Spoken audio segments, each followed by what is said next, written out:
Hey, welcome to Between Sundays. I'm your host this week, Elaine, and I am here with Pastor Andrew Foster. Welcome, Thank Andrew. you. How are you Excited to doing? be here. I'm awake. I'm Good. alive. It's a Yay! Monday Woohoo! for us. Yes. It's a Wednesday by the time this goes out, right? Hopefully. Um, yeah. So loved this message a whole lot. Listened to it a couple more times yesterday. Ran down all sorts of rabbit trails. Oh, yeah, I bet. Going to try to hone them all in and Yeah. keep this brief and amazing. But as always, was there anything you didn't get to? Was there anything? There was a lot of things I didn't get to. Is there anything that you want to really hit on to start us off with? No, I don't think there's anything too specific. I'll say that I had so we were talking about Ezekiel 47, the Yes. river. I was finishing it up because I am done got to the with fish. it. This was we did the fish, and then we ended with the trees growing by. We Yep. talked about the marshes and the swamps, right, from verse 11, and then in 12, the trees that produce fruit all year round and the leaves that never wither and brown. And I had 3 points kind of for those trees at the Yes. end, right? And I kind of made my way through them. I didn't go as didactic through them. I kind of just powered through because of time. But Right. my first point was that the leaves never fall. Mhm. The second is that the fruit is new, right? I It's actually constant. have fruit questions. Good. We'll get there then. Yes. So I won't hit that too hard for what it is. And then, the third is that the fruit is, for others and the leaves are for healing. Yes. Right. And just kind of that. And I kind of got there, for what it was and for what I was going to say. But I just, in a perfect world, I would have had a little more time, overall. But there was more we could have said. Yeah. Well, there's so much in it. And I think even just like listening to it and talking with my husband about it yesterday, like, this is why I love just encouraging other people to like dig in. Mhm. Because if you are just randomly reading the Bible, right? And Yeah. you read Ezekiel 47, you're like, okay, what? Yeah. Cool. Uh-huh. And you dismiss it almost really easily without going, wait a minute. This is a prophetic word. Mm-hmm. This is almost a picture of Christ in a lot of ways too. So there's so much if you take each verse and kind of pull it apart and go, oh, what is this? And what is the leaf? And what is the river? And what is the marsh? You could be there for another 6 weeks. Yeah, you could be there for a super long time.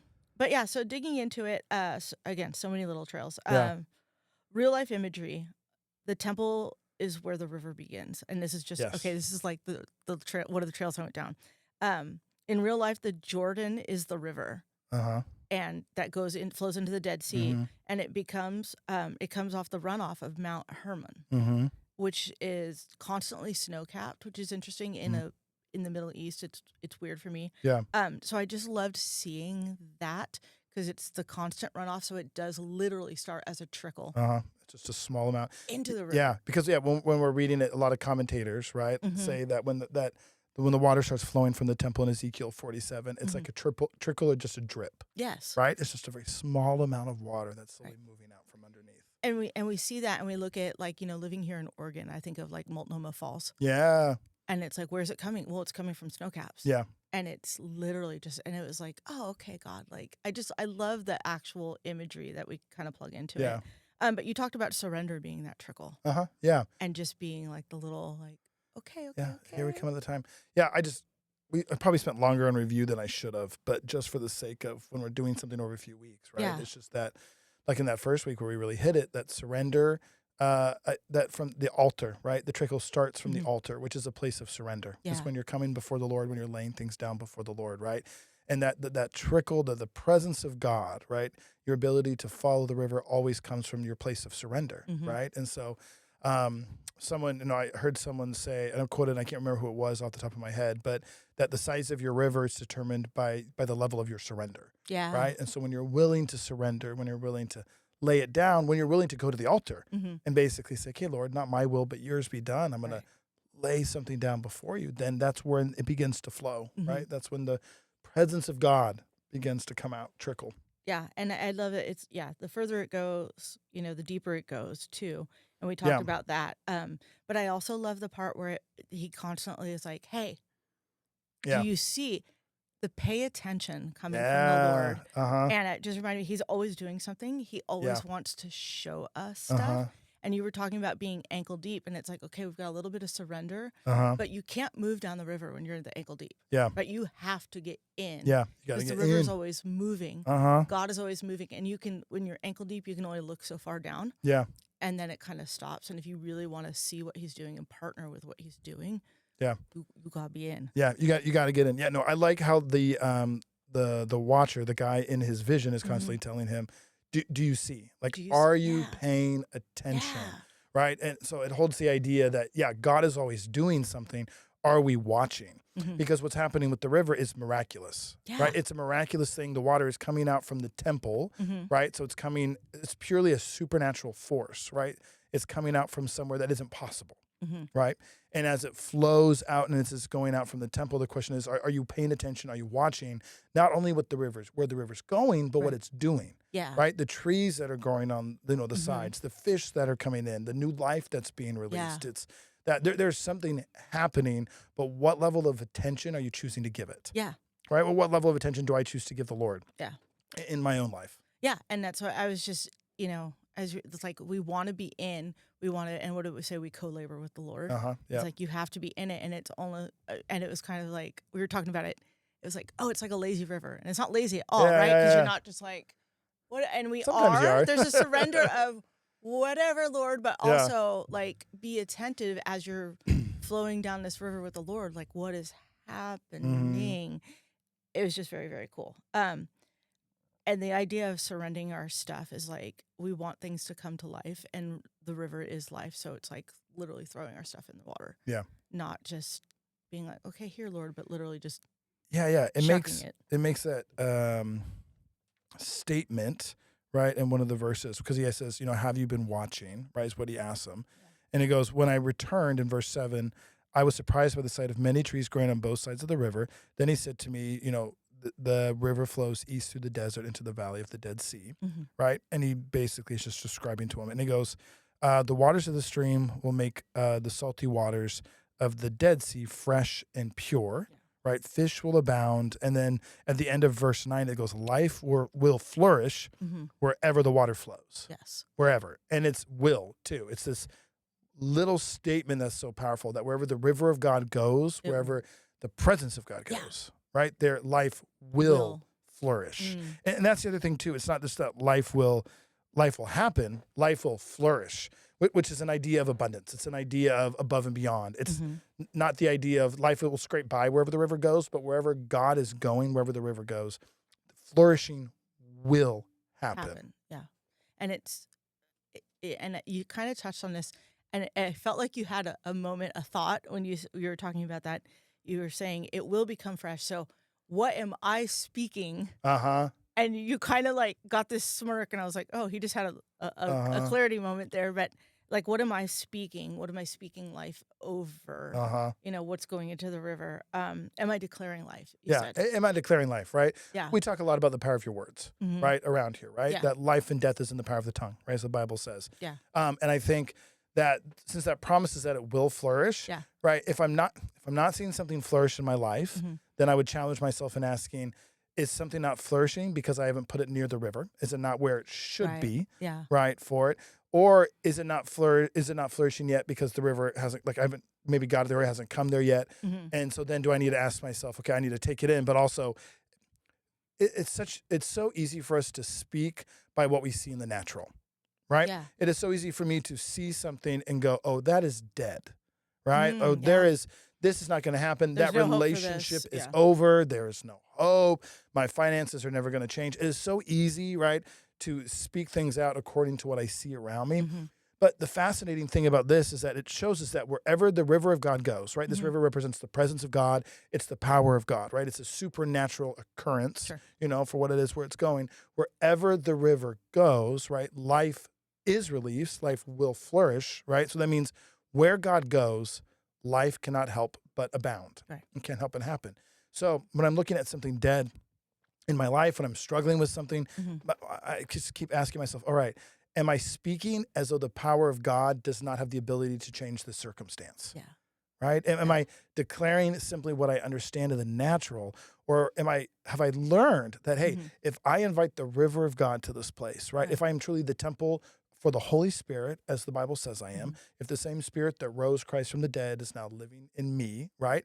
If I am now a new creation, I've moved from sinner into saint, all of these things, right? Then is that thing dead right now simply because I haven't invited God into that circumstance or that situation, right? Like my kids are giving me a lot of really hard time right now, right? And that we go through seasons with our children, right?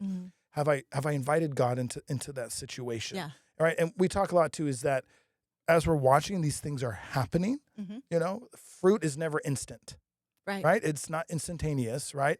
These things are growing. We're watching them happen, but even when we invite God in and life begins to get released, it doesn't automatically mean, it's not like a light switch often being flipped. Yeah. Sometimes it is. Sure. Sometimes it happens supernaturally. Yes, like there are those moments. But your point being of like, okay, what is and what's yet to be? You know, what is coming? Yeah. And I also think about Ezekiel. Where he speaks it to the dry bones. The dry bones. Yeah, I think it's so similar to that. Not Ezekiel, I think sorry, Elijah. Yeah. I don't know if I actually said it right, but in my notes I had something that said I keep coming back to the fact it's not the hardness of life that disappears. It's the fact that if you are connected to the source, the fruit just never stops. Yeah. Right. So it's not necessarily the hardness of life, the hardness of situations.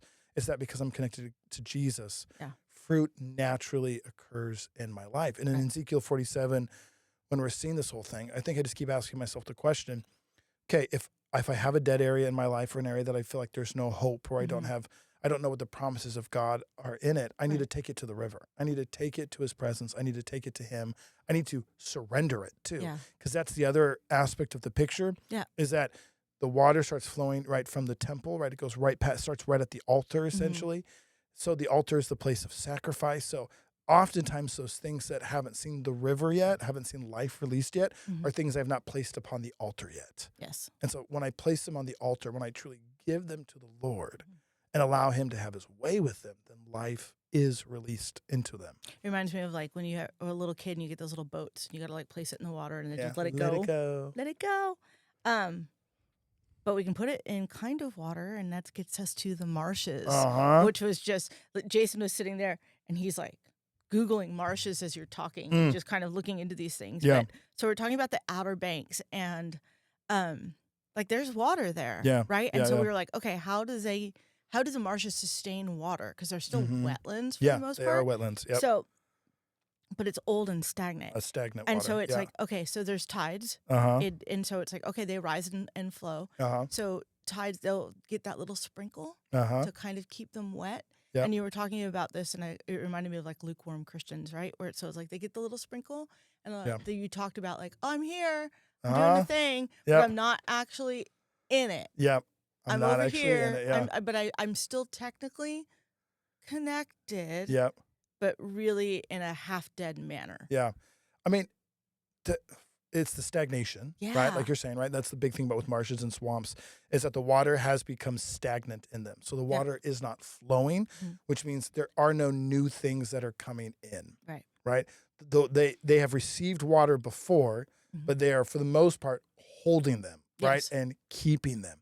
Right? And we didn't really talk about this on Sunday, but I was thinking, again, what a great image for not only people, but for the church, is that we can so often as church, as Big C Church, right? God does something and we grab a hold of it and we're excited about it. And then when he starts to change or do something new, we're unwilling to let go of what we have to step into what he's doing. And what happens when we do that? Things start to die, right? Because there's the fresh things are not flowing. The fresh things are not happening. I can do it in my own life so easily, where I've seen God do something before, and I celebrate the testimony, but then I cling to it that this is always how God has to do something. Right? And I don't allow him to do something different. No, because we're happy here. Yeah, like this feels looks comfortable good. and safe. It's probably warm. But because the river's constantly moving. Yeah. God is not staying still, right? He is moving and he's doing things, and the invitation is always to join him, to be with him. Right? But the temptation is oftentimes to stay where it is comfortable and where it is easy. And the things for most people that is so difficult is change. Right? It's to step into something new. It's to do something different.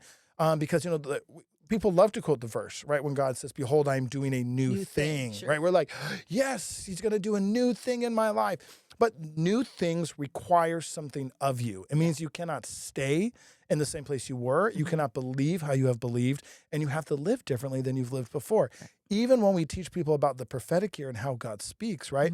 Sometimes even in the seasons of my life, how God speaks to me changes, right? I've gone through seasons where he's speaking to me mostly through the word, where these verses are coming alive. Yeah. I've had other seasons where it's more dreams. I've had other seasons where it's more that still, soft, quiet voice in my life. You know, it's not that God isn't speaking. It's, am I recognizing sometimes in the season I'm in, how he is choosing to speak, right? And am I praying because this is how I've always prayed?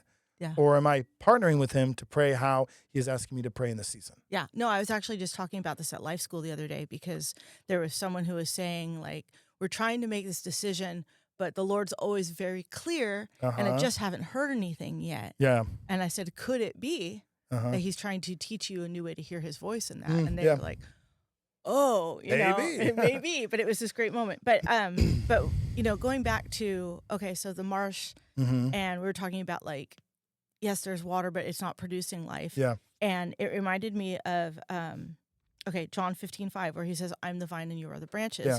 Apart from me, you can do nothing. Yep.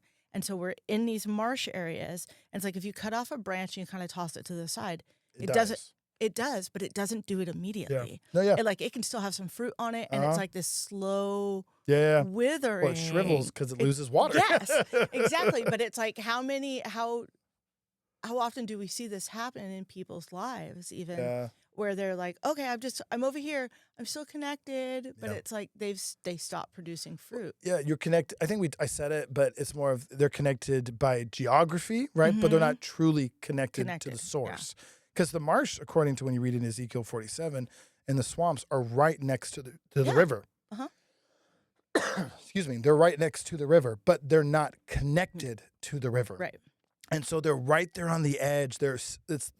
I think it's such a perfect picture of like a person, right? Where we show up to church and we just kind of watch what's happening, right? But we're not willing to take that step. We see people worshiping, but we haven't started to actually worship for ourselves. We hear a preacher preach on the word of God, but we haven't opened it up and actually dived into it for ourselves, right? I mean, I think I talked about it, but you can volunteer, you can show up, you can be consistent in showing up to a place, but showing up to a place, right, isn't how life is released in your life, right? Yeah.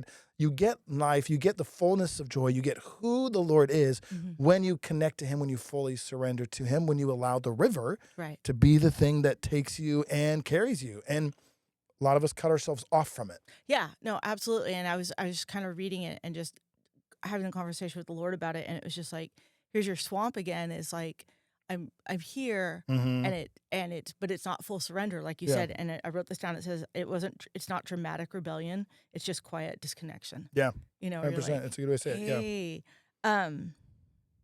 Yeah, it's form without flow, activity without life. Yeah. You went on this little about forgiveness. Yeah, it wasn't in my notes. Yeah. Yeah, I was just wondering was that just kind of it was a Holy Spirit thing. As I was talking about it, the Holy Spirit, I felt like the Lord just impressed on me and about like talking about forgiveness. And I was like, it's not where I'm going. That's not where I'm going with this, Lord. Let me say my message, please, and then you can, then I'll give it over to you. And I felt like the Lord was like, forgiveness. You need to hit on forgiveness right now. Because I feel like there are people in the room who needed to be reminded. About it, that the place they've allowed to grow dead in their life is an area of unforgiveness for them, right? Because I thought it was valuable, really. Like I said, it's always about surrender, right? It's about surrendering on the altar. And when we don't give something to the Lord, it becomes a dead thing. And unforgiveness is one of those things that can grow bitterness in our lives. It can grow it can turn into pain. It can turn into so many different things. It can even be one of those things sometimes where we look at the river, we look at people who are in a good place, and we're angry about it because I have water just like them. Why am I not seeing what they're seeing? And it's because we're withholding something in our heart. We're holding someone accountable to something that was probably horrible, that was hard, but we haven't surrendered it to God. And so I felt like the Lord was like, talk about it. No, I thought it was really good. No, I thought it was really good. And I actually had a conversation with a couple of people during our lovely spaghetti feed. But because we were talking about it, how it's when you are just, you're in the swamp and maybe, like you said, you're longing to be back in the river, but you're covered in just this gross, like if you think about the swamp, that gross green stuff, and like how bitterness, forgiveness, or unforgiveness and things like that can just bog you down. So it's hard to get back in the water until you can like shed yourself of that. But then I just noticed you hammered that a few times. Like, ask the Lord if there's anything. Yeah. It was cool. It was great. Fruit.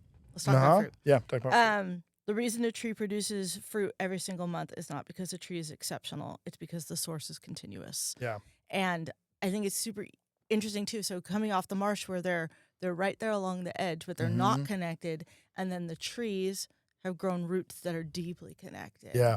And it's this picture of the healthy life, right? The healthy Christian life. We're connected to the source. The river's flowing. We're seeing what God's doing.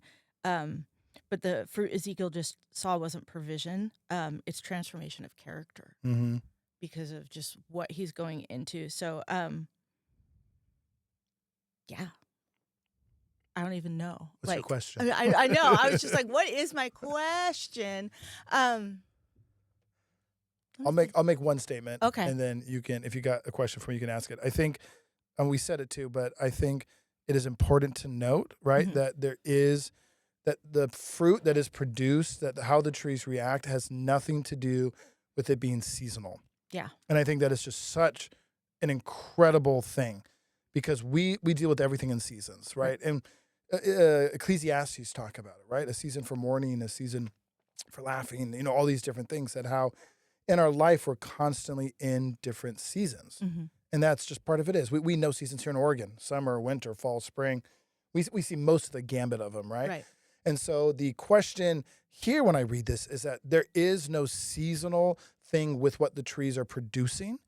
There is no level of barrenness. There is no lack. They are always producing something because of the source they're connected to. Right. So then my question to myself is, okay, if there's been a season in my life where I've quit producing fruit, what does that tell me? That tells me that I've probably uprooted myself from where I should have stayed planted. Yes. Or I've maybe uprooted myself and not stayed connected to the source. Because this tells me that even if something hard is going on, I still have the ability to bear fruit. Right. Right? And when we're talking about the fruit of the Spirit, right? Galatians 5:22-23, right? Love, joy, peace, patience, kindness, goodness, faithfulness, gentleness, self-control, right? Against such things there is no law. That the fruit of the Spirit does not stop being produced in my life because of a circumstance. And I think one of the greatest struggles in Christianity, the greatest excuses we give ourselves is that I don't need to bear fruit when I'm going through something hard. And this is where my questions were. Okay, perfect. So I think that is an excuse and that is a lie because you still can bear fruit because the tree does not bear fruit out of its character, out of it performing, right? Fruit is not performative. Right. And we've reduced a lot of the fruits of the Spirit to performative things. Right. Where me being like, I have to be loving, or I'm too tired to love. No, like that's not a thing. You can be exhausted and tired. But what the love you're called to show has nothing to do, right, with your ability. It has everything to do with who Jesus is in you. Yes. Christ in you is the hope of glory, right?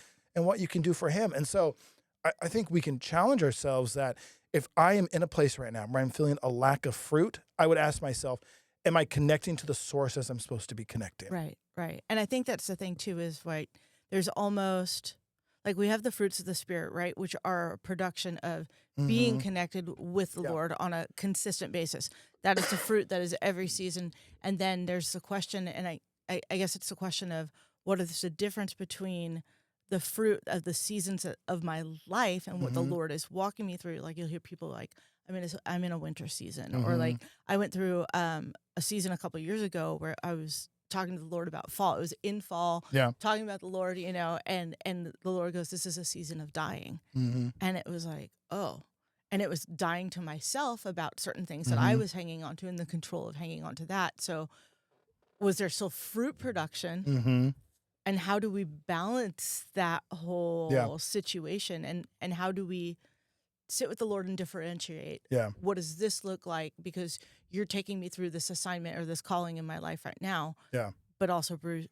Yeah, maintaining fruits of the Spirit. I would say that there are certain things in the Christian life when we're following Jesus, there are certain things that are non-negotiable, right? And I would say the fruit of the Spirit are those things, Yes. right? So I would say that even in a hard season of pain and a hard season of dying, it doesn't give me the excuse to not love as I have been called to love, right? Because I think it's really interesting because it says there will be a new crop every month, is what it says in Ezekiel 47:12. Not that there might be a new crop, but that there, once again, it's one of those strong things. There will be a new crop every month. So the tree is never not producing something. Now, I can go through seasons where there is death in my life. Usually it's the death of the things I want. Maybe it's the death of my desires or things like that.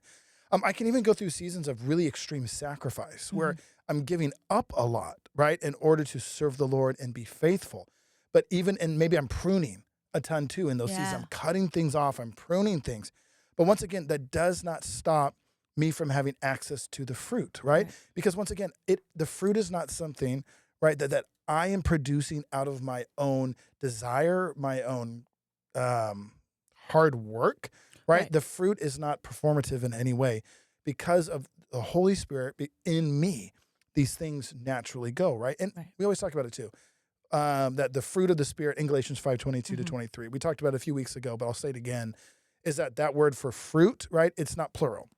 Yeah. So it's not the fruits of the Spirit. Right. There isn't multiple fruits and you get to pick some like a slice of pie. And I will. And you have certain kinds and I have certain kinds. And I'm an introvert, you're an extrovert, or my personality doesn't have that. No, that's garbage. Like because of the fruit of the Spirit, you have all of it, right? You are producing all of it, right? If you are surrendering and allowing Christ to do his work within you. So even in a season that can feel like a season of barrenness or can feel like a season that's dying, right? I still should be producing fruit. What's more, I think the interesting thing is that it goes, there will be a new crop for every month. They are watered by the river flowing from the temple. The fruit will be for food and the leaves for healing, right? It means that the fruit has a purpose. It's to feed others. Yes. The fruit is not for the tree. Right. That's what it makes it really clear right there. What the fruit is producing, it's not for me. Right. It is for those around me. So even if I feel like I'm so tired or I have nothing to give or God's pruning or I'm sacrificing or I'm in a winter season where I'm dying to things and things are dying, right? I still, because of the Lord in me, can produce fruit. And the lie or the misconception is that the fruit I'm producing is for my benefit. Right.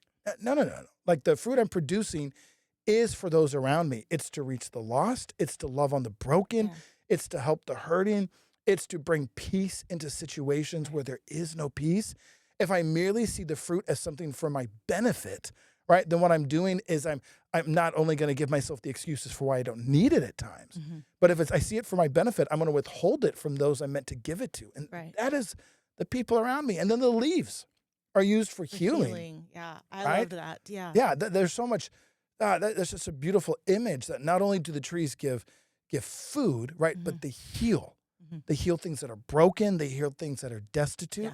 That because of what Christ has done in my life, because of who he is in me, not because of who Andrew is, not because of if I have it all together, not because I had a great day or a horrible day, not because we got out of the house really late this morning, I spilt my coffee in the car, and one of the kids cried at drop off. Like that doesn't change the fruit. Right? It doesn't change who I am. It doesn't change what God is willing to do and wants to do. Right. And I think we become very self-focused a lot of times, right? 100%. And we can allow ourselves in focusing on me, what I'm going through, to sometimes forget that the point of this life isn't just for me. Right? Did Jesus die for me? Yes, of course he did, right? He also died for the whole world. Right? He died for those around you.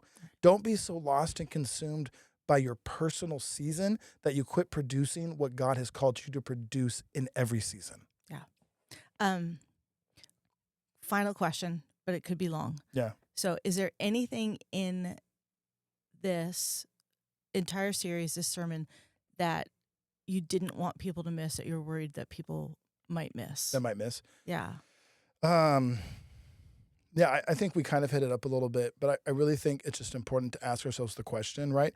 when it talks about the leaves don't shed, right? I kept coming back to that thought in my head of I want to think about what am I shedding or have shed right now, right? Yeah. And then ask myself, what have I let fall because I felt like I couldn't handle it, Yeah. I couldn't sustain it, Right. whether it's a relationship, whether it's a dream, a calling, like what capacity even for joy or faith or generosity have I let go because I felt like I've ran dry and I can't keep doing it. Right. Because it's a supernatural season. It is, in a sense, because like I just said, like in the fall, leaves die. We go into Leaves winter die. season Leaves dormant. fall. Yeah. But if they never fall. Yeah. If they never fall, it means there are times when God calls me to lay things down. Sure. Because the reminder, once again, all of this starts at the place of surrender. It all starts at the altar, right? The river flows from this place of me laying myself down before the Lord. But sometimes as I'm going through life, I can think, this is too much right now. This is too exhausting. This feels like it requires too much of me. This dream is costly, and I don't think I can do it. And so I shed it, like a leaf, a leaf being shed from a tree. But the question isn't, I'm just going to shed it. The question should be, Lord, are you asking me to shed this right now? Or are you calling me just to plug in deeper to who you are and what you're saying? Yeah. Right? Because we read Jeremiah 2, right? 17, 7-8. But blessed are those who trust in the Lord and have made the Lord their hope and confidence. They are like trees planted along a riverbank with roots that reach deep into the water. Yeah. Such trees are not bothered by heat or worried by long months of drought. Their leaves stay green and they never stop producing fruit. Yeah. I mean, what a challenge for us that they're not blessed are those who trust in the Lord. Because of my trust in him, my hope and my confidence being in him, I can be not bothered by heat and drought. Right. And it's not just a short drought, right? Or it's long months, right? It's just a perpetual amount of time, that doesn't need to take it. And so I think we need to ask ourselves, if I've shed some things in my life, have I shed them because God has asked me to shed them? Or have I shed them because I have felt in my own strength I can't do it? Right. And I think that's interesting too, because it's beautiful. It's like, in my own strength, am I striving to produce the fruit? Yeah. Which I should not have to. No, should not because have if to. I'm deeply connected, like you said, they're not bothered. Yeah. They don't even think about it. Yep. Yeah. It's just a natural thing. You got to be connected to the source, Yeah. right? You have to be connected to who he is. You cannot discipline yourself into fruit, right? You can't force yourself into it. You can't grind hard enough, to do it. It comes from that place of allowing him to work in you, allowing God to form you into his image, right? And the other thing of it is that word, right, for every month that we talked about, how fruit is produced every month. The word in Hebrew does mean literally month by month, and it carries the idea of something that is continuous, right? And so it's something that just does not end, right? And so I think we talk a lot about how the world is looking for answers. The world is looking for people. The world is looking for authenticity, for people who can show up, right, into these places. And I think more and more I'm realizing that, God gives us, we have wisdom, we have life experience. So often when you step into a room or you step into a conversation where someone is going through something, they are not looking for my wisdom whatsoever, right? That they're looking for the wisdom that comes from God, right? And so I can, like we also talked about too, right, with Peter and John in Acts 4, right? I can step into places and talk truth and speak about who God is. Right. And in those moments, people can marvel. And it has nothing to do with me. Right. It has everything to do with the fact that I've been with Jesus. Yeah. Right? Because that's what the Pharisees and the Sadducees said in Acts 4, right? Yeah. They realized that they were untrained and unlearned men or uneducated men. Right. But they knew that they had been with Jesus, right? And so me producing fruit has everything to do with me being with Jesus, about me being with him, allowing him to work in me so I can be in a season of exhaustion in my personal life because I have a new kid or I have lots of little children and I'm just worn out, right? But that doesn't mean that the fruit stops being around, because since I've been with Jesus, I can still step into impossible situations and rely on him, right? To produce or to help me give what needs to be given, because the fruit I have is it's not for me. Yeah. It does not serve the tree. It is there to be given. Great. So good. So what's next?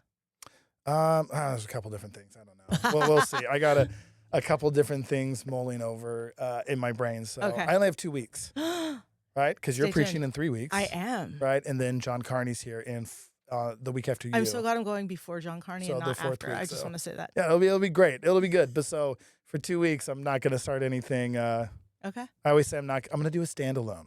That's what I'm going to do. He doesn't do standalone message. I have done like 2.